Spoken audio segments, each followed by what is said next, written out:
All right. Good morning, good evening, good afternoon. Welcome back to the divisional round weekend of the NFL playoffs.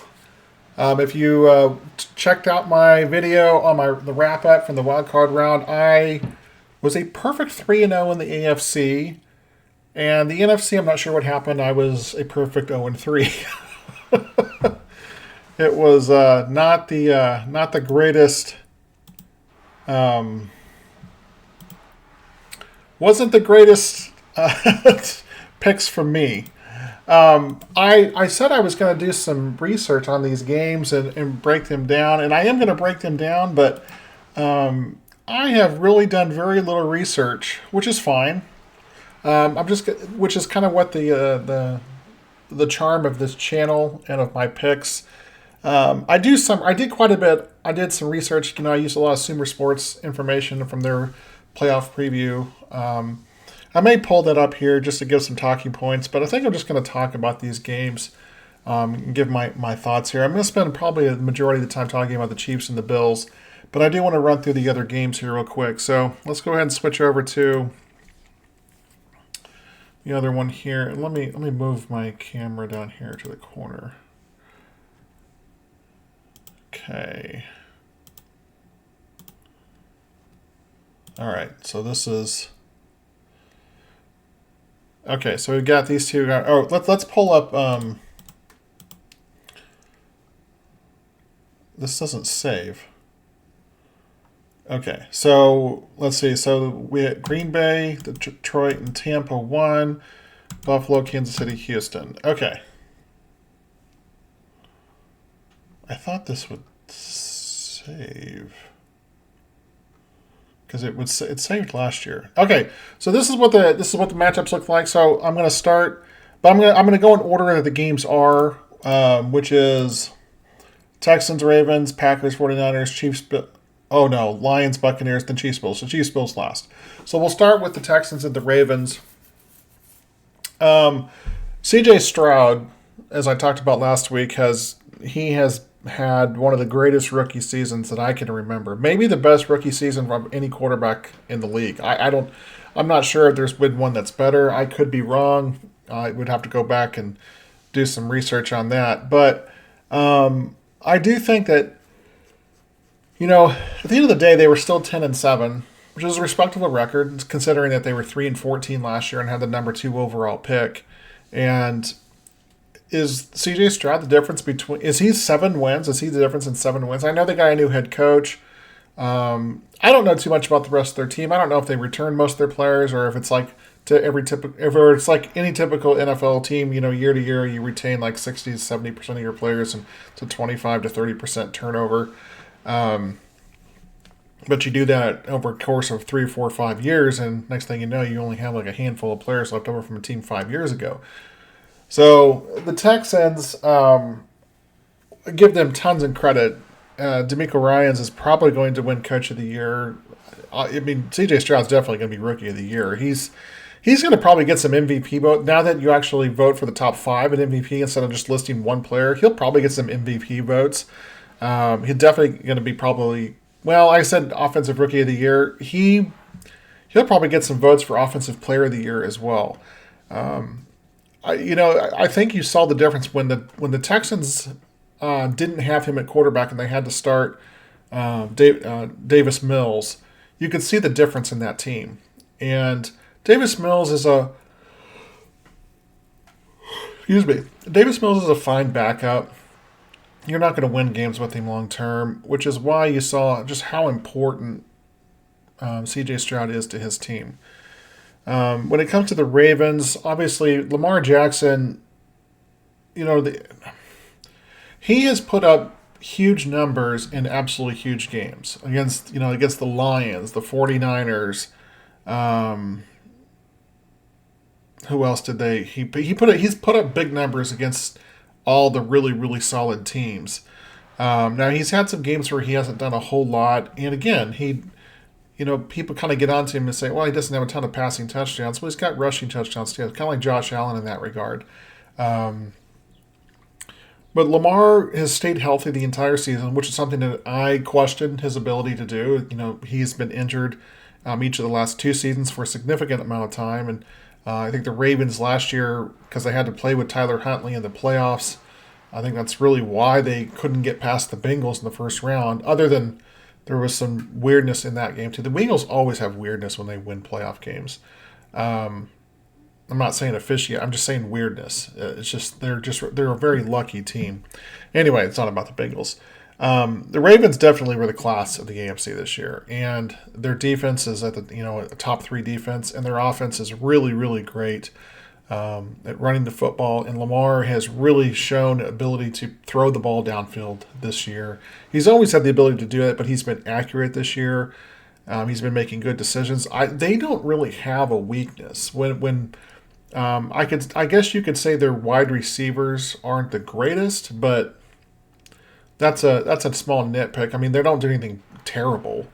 They're not dropping passes like a lot of the Chiefs wide receivers are. And Mark Andrews might be coming back this week, and if they win this week, I would definitely probably lean towards him if they win this weekend. Definitely probably will be playing the AFC Championship game if they make it that far. Now, the other side to all this with Lamar and the Ravens is that he's only won one playoff game, and in that game he did not play well. Remember, he has really not played that well in the postseason, regardless. And he kind of reminds you of Dak Prescott a little bit in that regard, where he puts up really great numbers in the regular season, and as long as he disappears in the postseason, but maybe the moment is too big for him, or excuse me, man, why am I yawning so much? Maybe the moment's too big for him, or maybe the moment is maybe he's just nervous. But he's always had very less than good games in the playoffs. Now, what's it going to be now? I mean, obviously Lamar hasn't played in 2 or 3 weeks. The Ravens, obviously, with a bye last week, and they rested all of their players in week 18 against the Steelers, which is how the Steelers snuck into the playoffs. Now they're already out of the playoffs. This game is going to be, I think this is going to be a highly emotional game for the Texans. And I've heard a lot of people say on some of the shows online, some of the talking head analysis about it is that the Texans are just happy to be here, and then the Ravens are going to roll. I think the Texans are going to come out punching, and I think that they're going to be playing loose and free and easy. I do agree they have nothing to lose here, because they've already exceeded all expectations for this season by making the playoffs, and then they won a playoff game in very very convincing fashion. But they're not playing Joe Flacco this week. They're playing Lamar Jackson, and they're playing a very solid, arguably maybe the best team in the NFL. Are they the most dangerous team in the playoffs? Maybe I'm biased. I'm still going to give that edge to the Chiefs just because of their experience in the playoffs. But it's hard to pick C.J. Stroud and the Texans to make it past a team as formidable as the Ravens. I think this is definitely the Ravens' year. I don't see them losing in this game. I suppose one seeds have definitely lost in this position before. I should know that as a Chiefs fan. That's happened to my team 3 or 4 times throughout their history over the past 25 years or so, 30 years or so. But definitely going to be a really really great game. As you can see here, the spread's 9.5, 43.5 is the over/under. In this game, I actually like the Baltimore Ravens to win, but I like the Texans to cover that 9.5. That 9.5, I think they're trying to get a little more money on Baltimore there, because at 10 points, you may be really inclined to take the Texans. But I think even at 9.5, I'm still going to take the Texans in the points. This is. The only thing you have to worry about is a backdoor cover by the Ravens, where they get like a late touchdown or something like that to push it to 14 or something like that. But I am going to go with the Ravens to get this win. I'm going to go 31-24. I think their defense does just enough, but I think C.J. Stroud and team still move the ball against the Ravens and really kind of show Not that the Ravens defense is a farce. That's not what I'm trying to say. But I think they show some cracks on how to attack that Ravens defense, and this is going to really set the stage going forward for how the Texans are going to be viewed.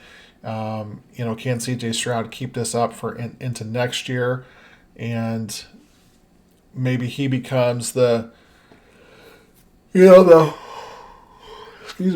he becomes the next big quarterback in the AFC. I mean, we need to see more of it than just one season. Just kind of like what people have said about Brock Purdy. We need to see more than just one half season or one, and we want to see some playoff success.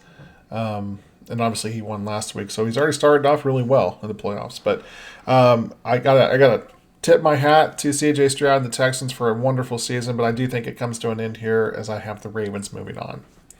All right, in the Saturday night game, tomorrow night we have the Packers going to the 49ers. Look, I was completely off in my Packers prediction. I didn't think they stood a chance against the Cowboys, and turns out the Cowboys didn't stand a chance against them.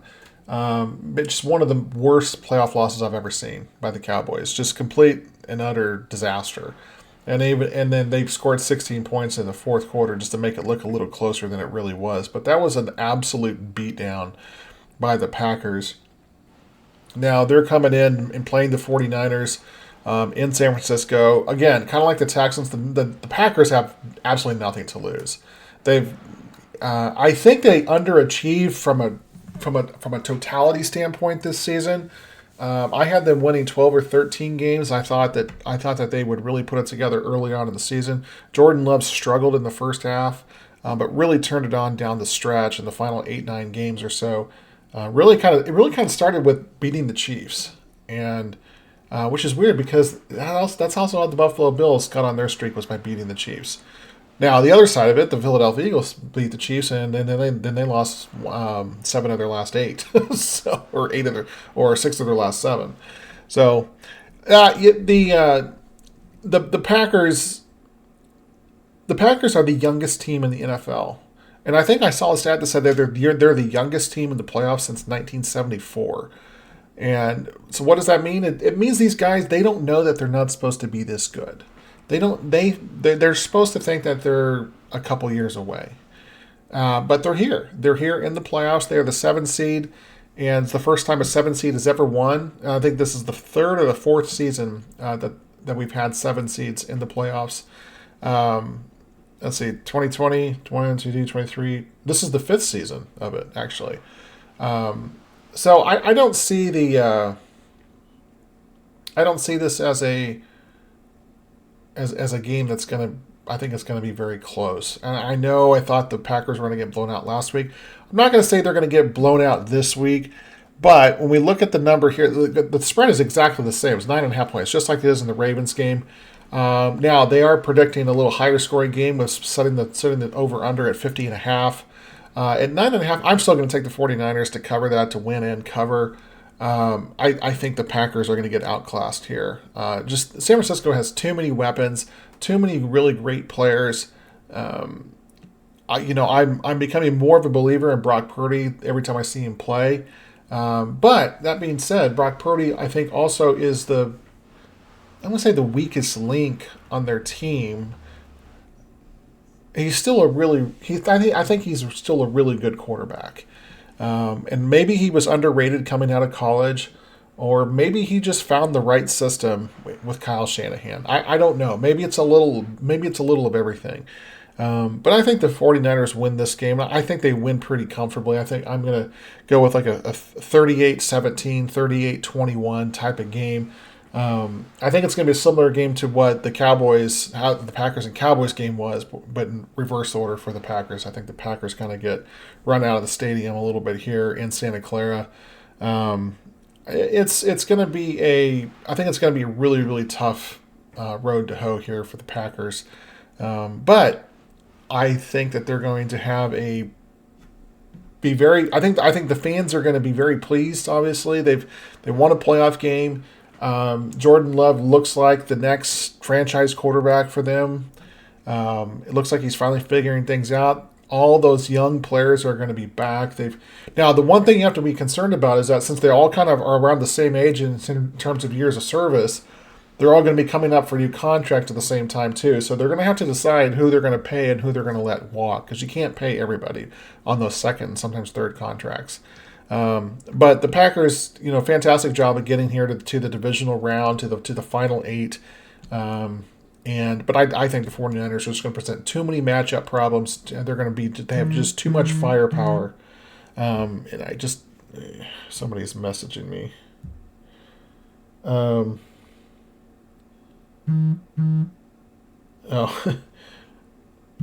Sorry about that. So definitely I think this is going to be an easy win for the 49ers. Probably to the point where I think Brock Purdy actually may be taken out of the game in the fourth quarter. I think it'll probably get a little out of hand. So I don't see, like I said about the Ravens and the Texans game, I think it's going to be a closer game. But I think both of these games have the potential, even though I'm picking the Texans to lose, but to cover, I think both of these games have the really good chance of being blowouts for the number 1 seeds. Okay, we're going to skip the Chiefs and Bills. We're going to talk about them last. We're going to talk about Lions and Bucs next. Again, the Buccaneers. The Buccaneers, you never know what you're going to get with them. Baker Mayfield set a Tampa Bay record for passing yards in a playoff game, and the number of yards he threw for last week in their win over the Rams. Not the Rams. In their win over the Eagles. It was the Lions that beat the Rams. The Lions are solid in most facets of the game, but I don't think they do anything really fantastic either. I'm going to skip right ahead to my pick. I am going to pick the Lions to beat Tampa Bay here, but I don't think this is going to be a high scoring game. They got the over under at 49.5. So Vegas has actually predicted a fairly high-scoring game, like a 27-23, something like that. Well, that's not terribly high-scoring. I think the scores. I'm actually going to take the under on this. I'm not a big fan of Jared Goff, and Dan Campbell. I think is way too reactionary and way too. I'm trying to think of the other right word here. He takes way too many risks, in my opinion, and I think he's going to throw some possessions away because of it. Now, Tampa Bay, you want to talk about a roller coaster ride? They played so well last weekend in just thrashing the Eagles, but then the week before they could only muster 9 points. I mean, in a win over the Panthers. I don't understand I don't understand Tampa Bay. This was a team that their salary cap situation was so terrible. They weren't trying to tank this year, but they weren't active. I don't think they were actively trying to win. That's not the right phrase. I do think they wanted to win, but I don't think they were going to be upset if they finished like 5-12 or 4-13 and got a high draft pick. They ended up finishing 9-8, and here they are in the divisional round of the playoffs. I think most people thought that whoever won the NFC South had an 8-9 or 9-8 record, which we all kind of thought that would be about where the NFC South winner was. I think we all assumed that team was going to lose to whoever the second place team was in the NFC East. The difference was that the Eagles completely fell apart and had no momentum and were run out of the stadium. So here the Buccaneers are in the second round. I don't think the Buccaneers are there's 8 teams left in the NFL. I don't think they're one of the 8 best teams in the NFL. I really don't.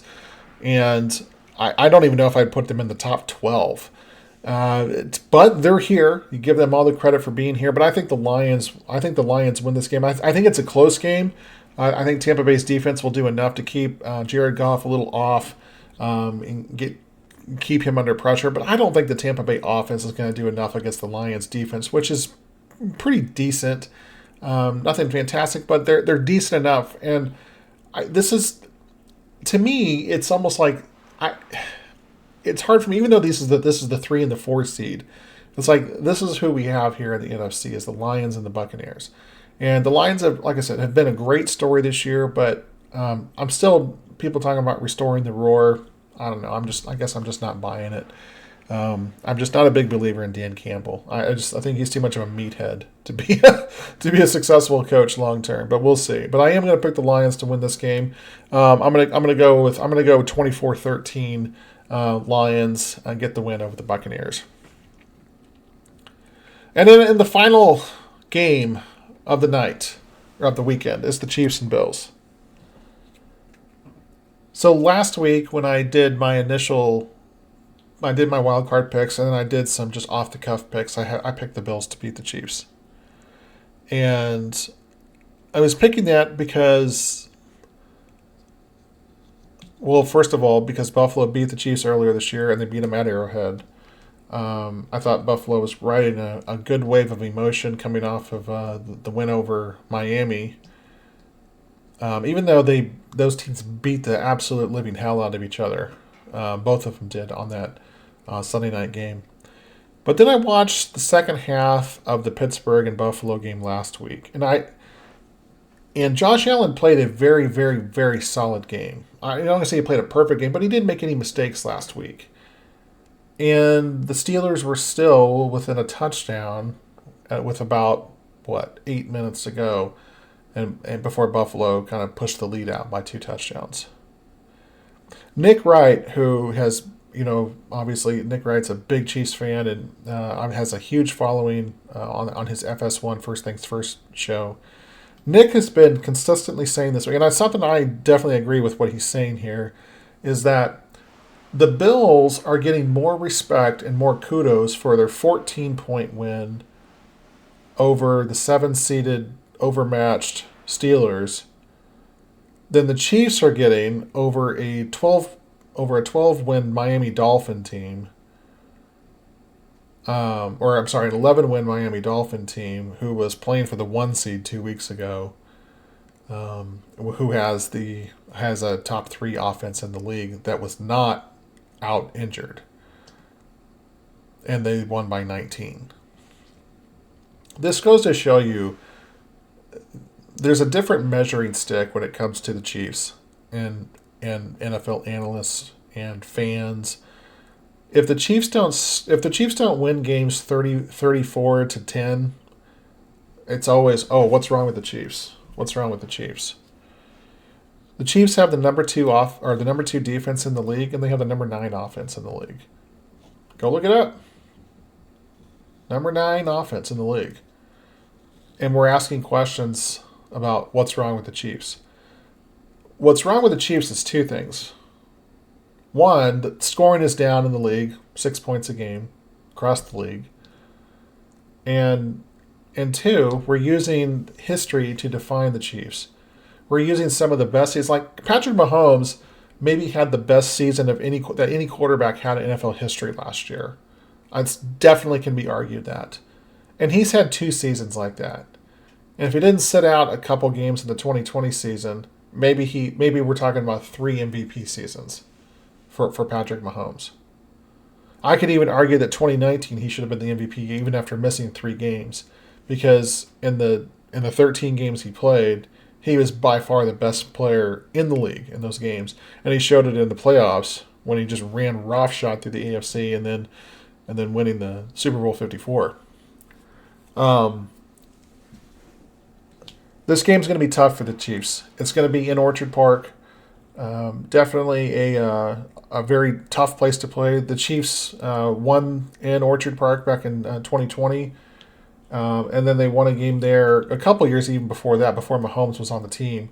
So they've won their last 2 in Buffalo. They have played 2 playoff games there, at least in my recollection. They lost in 1991 to the Bills in the divisional round. They were completely overmatched. And then 2 years later, they lost in the AFC Championship game, again, kind of overmatched, especially after Joe Montana went down. And the Bills in the last 4 regular season meetings are 3-1 against the Chiefs. with 3 of those coming at Arrowhead. So they've actually won 3 games at Arrowhead, and they've lost it's their home game. So the road team has won every single regular season game. The Chiefs obviously have won both playoff games in 2020 and 2021. Of course, the 21 game was arguably maybe one of the greatest NFL games in history, which is something which is weird because I stumbled across an article today that was the top 45 NFL games of all time, and that game was not listed among the top 45. And it was published just like 6 months ago. So yeah, I have to question that list.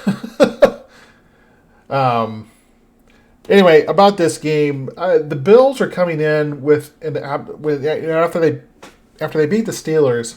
But one thing that kept happening in that second half that I watched was that players in the first half too, which I wasn't able to watch because I was still working, they were getting the absolute snot beat out of them on defense. When I'm talking about the players themselves. They were sustaining injuries. They were. It seemed like every other play, another player would go down. And they are down to their third and fourth string linebackers.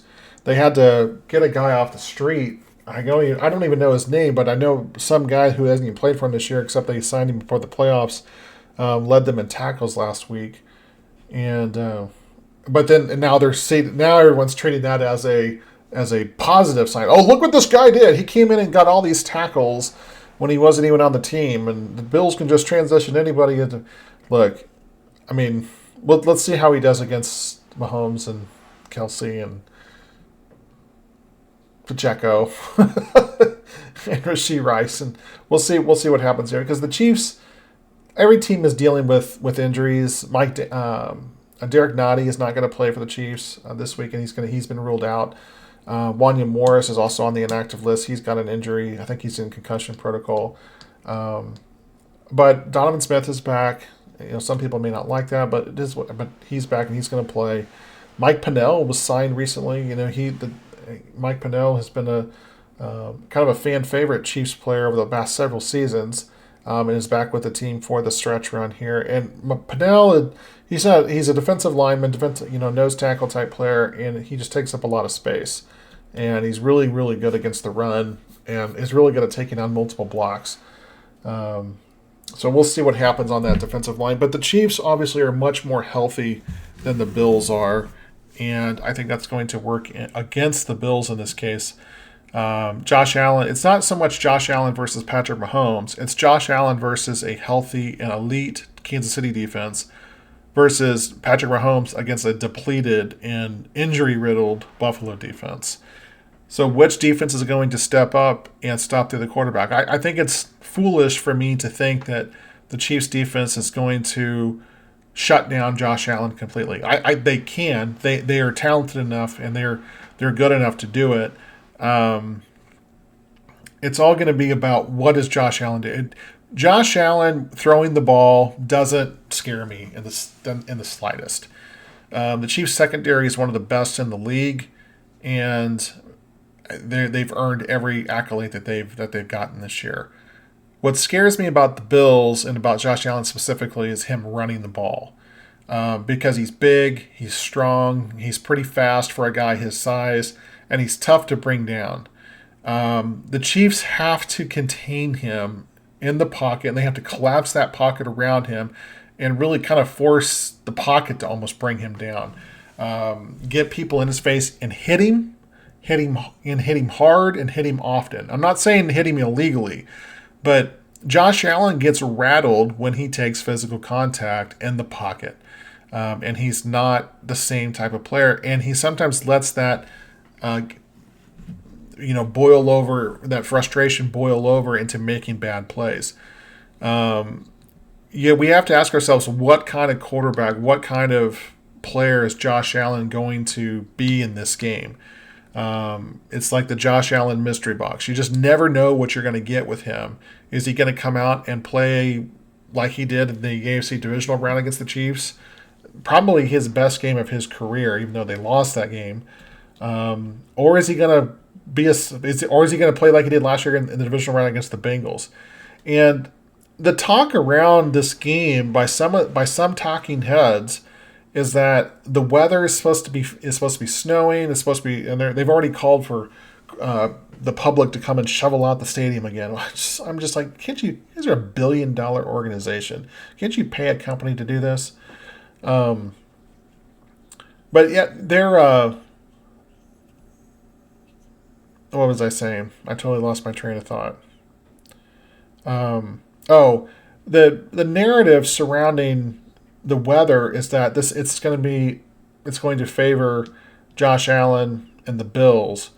Look, does nobody remember the Bengals and Bills game last year in the divisional round? It was snowing, it was sleeting, it was disgusting weather, and the Bills couldn't do anything. The Bengals completely dominated that football game. And I was actually rooting for the Bills, even though that would have made the AFC Championship game in Atlanta, Georgia. I was rooting for because I didn't want the Bengals. I didn't want to play the Bengals in the AFC Championship game because I thought they were a better team, and the Chiefs match up better with the Bills than they do the Bengals. Even without Joe Burrow, the Chiefs don't match up that well with the Bengals. It's just that this Lou Anarumo's defense is just really, really tough, and it's like the anti-Mahomes defense. Nothing that the Bills defense I think is going to hinder Patrick Mahomes and the Chiefs offense. Now the Chiefs offense is not the same as it was in years past. In the earlier game this season, Isaiah Pacheco was out of that game. He was injured and unable to play. So the Chiefs were using Pirine and Clyde Edwards-Helaire to very little success. And obviously that was the game that Mahomes lost his mind on the sideline after it was over, after the penalty on Kadarius Toney lining up off sides. Definitely now, all that being said, the Chiefs should have won that game earlier this year. It was their own errors. Matter of fact, I think the Chiefs really have only lost 2 games this year where I can say that they actually just got beat. The Chiefs have beat themselves in 4 of their 6 losses this year, including the loss against the Bills. They kept Josh Allen in check, and I don't see why the Chiefs defense is going to suddenly just not play like that and play like the 2018 Chiefs defense. This defense was really good last year, especially in the second half, and has been elite this year. Like I said, you can make the argument that the Ravens are the better defense, but I can make the arguments that the Chiefs are the better defense. I'm not talking about PFF numbers. I give a rat's ass about PFF numbers. When it comes down to it, the Chiefs' defense is elite. Elite. And I really hope that we get to see those defenses next weekend in Baltimore. Or, well, I'd love to see my defense next week in Kansas City against the Texans. So, how does this game go? Like I said, I don't think you can completely shut down Josh Allen. I think he's going to do enough to make some plays, and he's going to have some scoring drives. The Bills' special teams unit is kind of in shambles right now. Tyler Bess, who used to be a good bad weather kicker, has not been a good bad weather kicker this year. Harrison Butker actually is the best bad weather kicker probably in NFL history. Butker has been completely on point this year. He's been nearly perfect, and that's pretty much it. And I think it's going to come down to who can score more. Andy Reid has already shown that he is not going to take a ton of chances. He's going to kick field goals when it's advantageous to do it. I do think that they're going to have to be a little more aggressive in this game and go for a couple more 4th downs. And they've got to get some turnovers as well. That's one of the things the Chiefs defense doesn't do that much is get turnovers. They're not ball hawks in terms of tracking the ball. Our secondary, for as great as they are, they're not good at tracking the ball in the air, which is like what you saw last week. But the only touchdown that they allowed was because Trent McDuffie just didn't track the ball in the air. If he would have intercepted the pass. I mean, just play the ball, not the receiver. But it's hard to criticize them because they've been so good this year on defense. Rashee Rice last week was one of the best rookie performances I've ever seen at a wide receiver, which was then eclipsed by Puka Nacua the very next day. The Chiefs have had a couple extra days, to deal with this to get ready for the Bills, as opposed to Buffalo obviously play Monday night, so they have one less. So they actually have two fewer days of rest than the Chiefs do. And will that come into play here? I don't think so. I don't think one day of rest is going to make or break any team.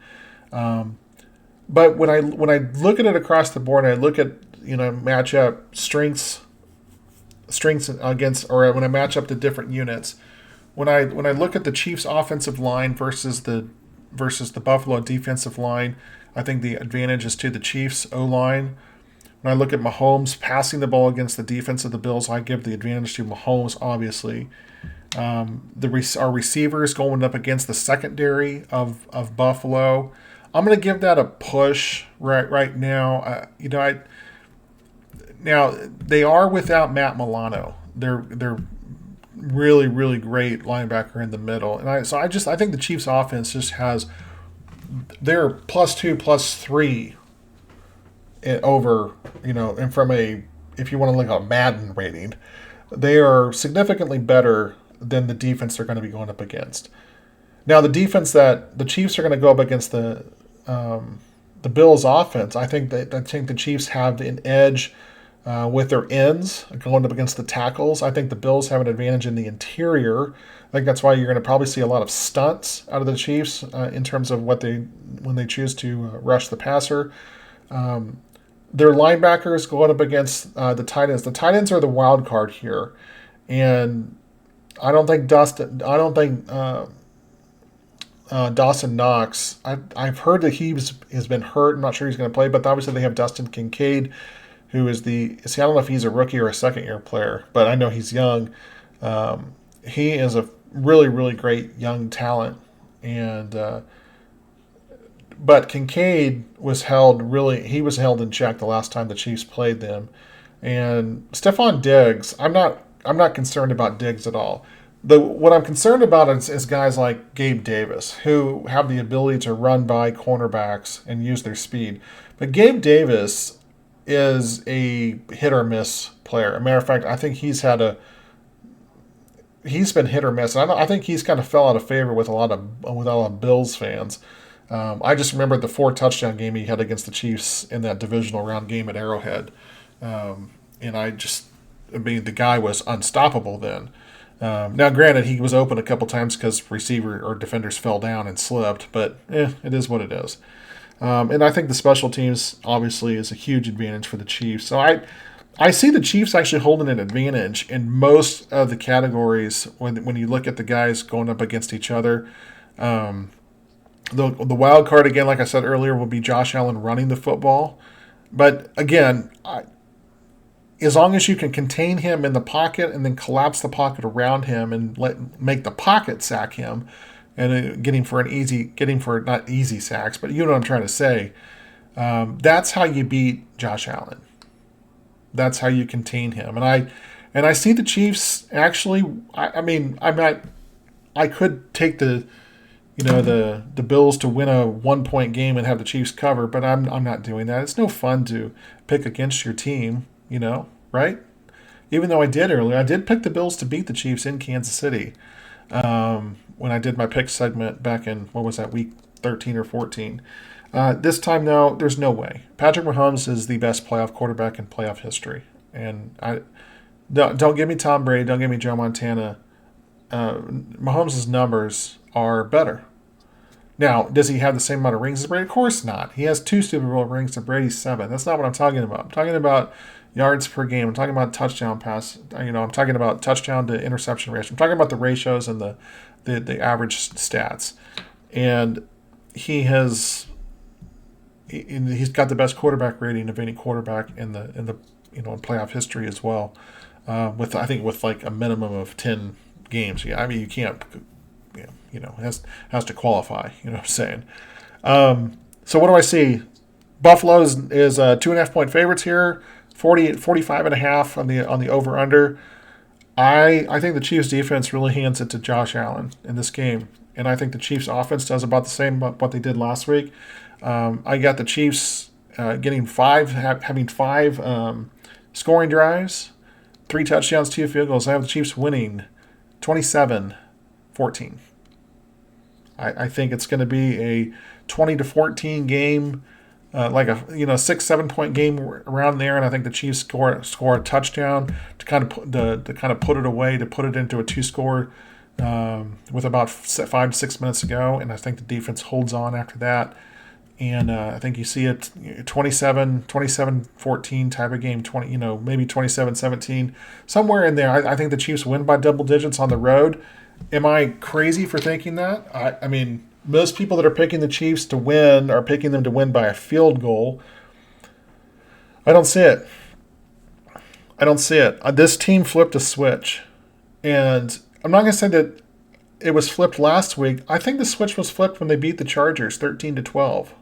You're like, Matt, why would you say that a game when almost all backups playing, the most of the starters, at least the significant starters, didn't get any playing time? Why do you think that was the turning point?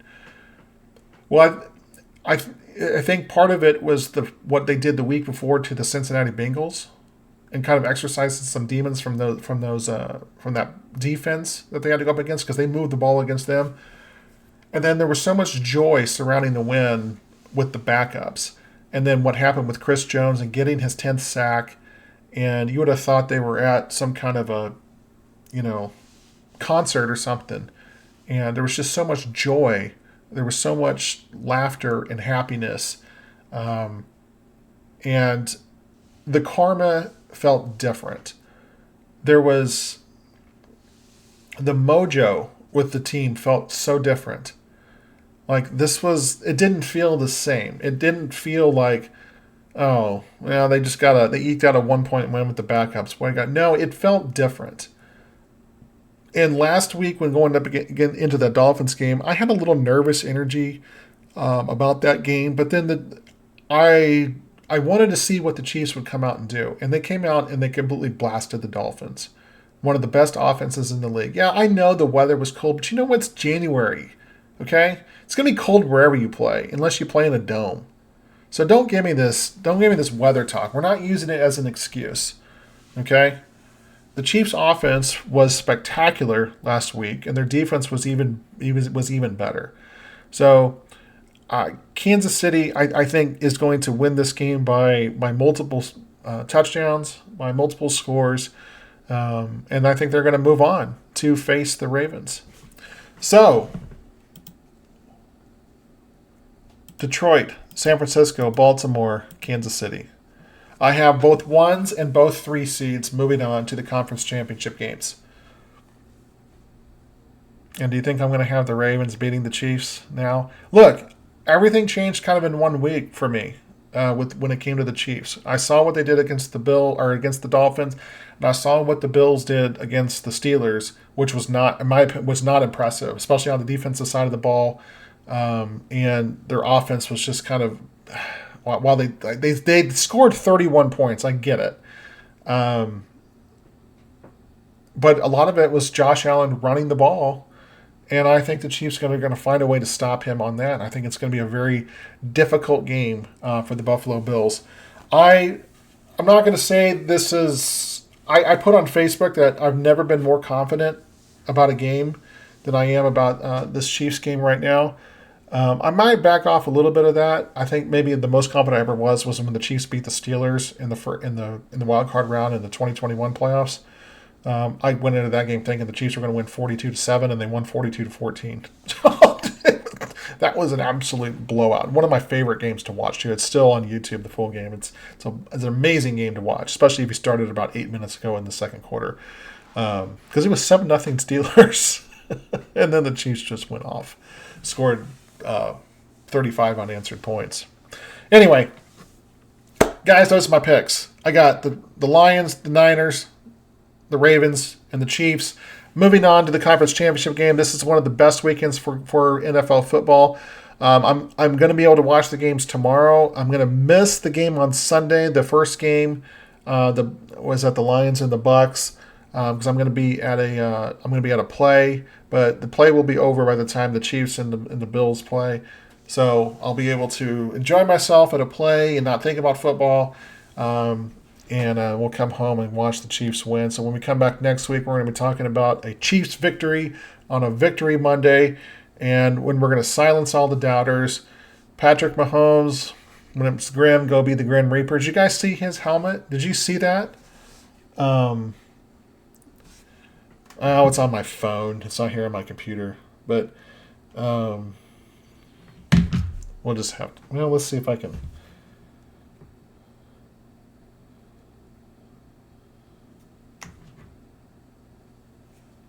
All right, let's see if I can. All right, you see that? His helmet breaking looks like the shape of the Grim Reaper. That's not photoshopped. Chiefs by 1 billion. All right, thanks for watching, everybody. Hope you enjoyed it. If you did, leave me a thumbs up. If you didn't like it, if you're a Bills fan and you just hate my picks and you think I'm being unfair, hey, leave me a thumbs down and tell me I'm a moron. But thanks for watching the video. We'll talk to you guys later. Have a great day.